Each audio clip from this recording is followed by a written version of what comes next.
Nandito tayo ngayon sa Barangay Gabo, Lawag, Ilocos Norte, kung saan ginagawa yung isang flood control mitigation project na dapat tapos na noong September 2025. Kasama ito sa budget ng GAA 2025. Pero ngayon pa lang ginagawa itong proyekto na to. Pero ngayon pa lang ginagawa itong proyekto na to.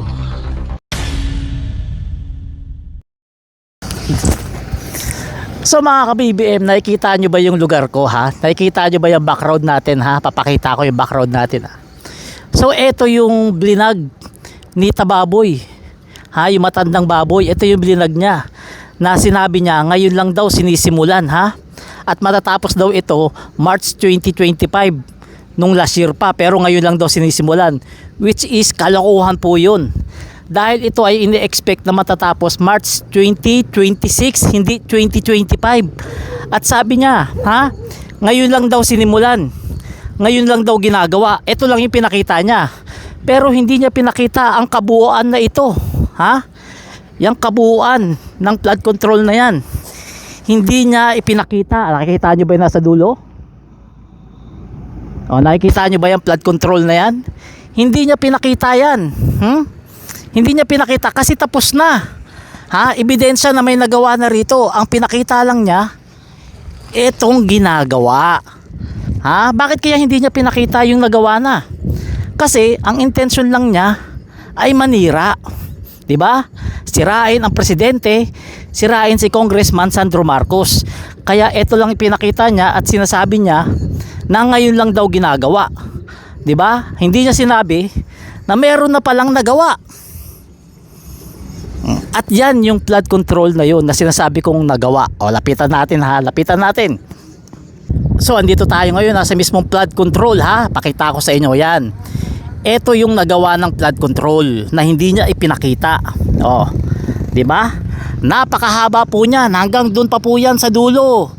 Yan, hanggang doon pa po yan. O, ito ay nagawa na.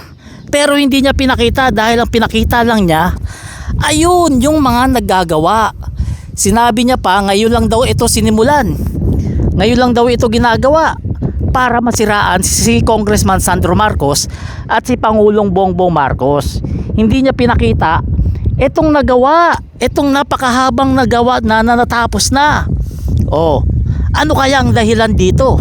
Ano kaya ang isasagot dito ni Manong Tababoy sa vlog natin na to ngayon? Oh, sigurado pahiyang-pahiya siya rito. Kasi hindi niya pinakita na mayroon na palang natapos. Napakahaba ng natapos na to, na flood control na to. Pero yung pinakita niya, ayun, yung ginagawa na yun. At sabi niya March 2025 pa raw dapat tapos yun. Pero March 2026 pala dapat talaga matatapos po yan. So yan po ang totoo dito sa flood control na to, dito sa Barangay Ilocos Norte. So kaya sinasabi ko sa inyo mga ka-BBM, huwag kayo magpapaniwala kapag DDS ang nagsabi, automatic kasinungalingan ka agad yan. Walang totoo sa mga sinasabi ng mga DDS vlogger kasi hindi masyadong mga nakakaintindihan ng mga yan ng tama. Dahil ang gusto lang nila, sirain si PBBM, ipahiya si Congressman Sandro Marcos, pero ang totoo, ayun ang proyekto. Napakahaba, napaka-quality ng proyekto, pero ang pinakita niya, yung kaperanggot na ginagawa lang ron at matatapos yan sa March 2026 at hindi March 2025. So yan mga ka-BBM, ha, dito sa Barangay Gabo ito, ha, pupuntahan pa natin yung iba dahil karamihan ng sinabi niya talaga lahat kasinungalingan, walang totoo ron. So hanggang dito na lang, please share this video.